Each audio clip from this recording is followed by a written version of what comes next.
Next up, cutting a real nice figure these days. I gotta say, by the way, Tom, the hair, the beard, you look great. The arms, everything's working right now. I think you just mental health is important. That's part of physicality. So I just want to say, whatever you're doing, keep it up. Well, thank you. Absolutely. Okay, so we are on to Tom with Tom Nalen. Take it.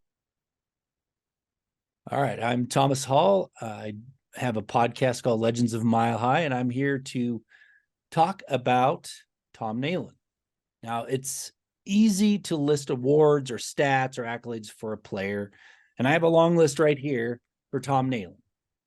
But instead, I want to talk about criteria that sets players apart from others who might be perceived as a Hall of Famer because of career stats, media hype, things like that. And these two criteria indicate if a player needs to be in the Hall of Fame. And not should be, but needs to be, because without them, the Hall of Fame is incomplete. So first, was their career remarkable? And such that it was historically relevant. And my favorite example that I like to give is Joe Namath. I mean, his career stats are not incredible, even for his era. He lost more games than he won. He didn't win multiple Super Bowls. He's in Canton because he guaranteed victory in Super Bowl III and then went out and backed up his boast. And in doing so, he brought legitimacy to the American Football League.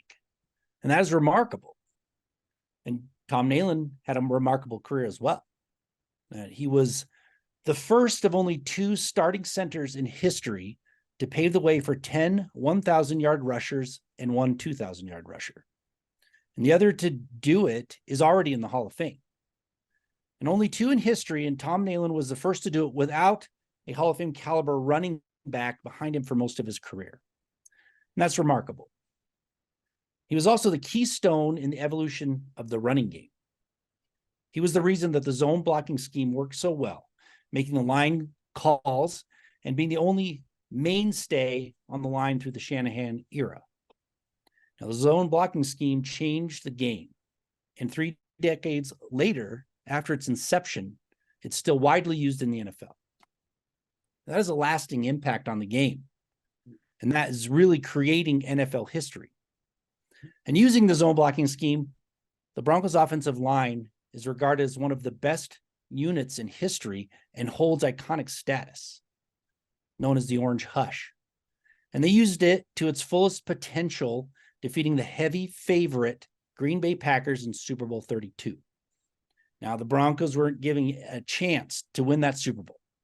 And in part because nobody believed that their small offensive line could move that heavyweight defensive line of the Packers.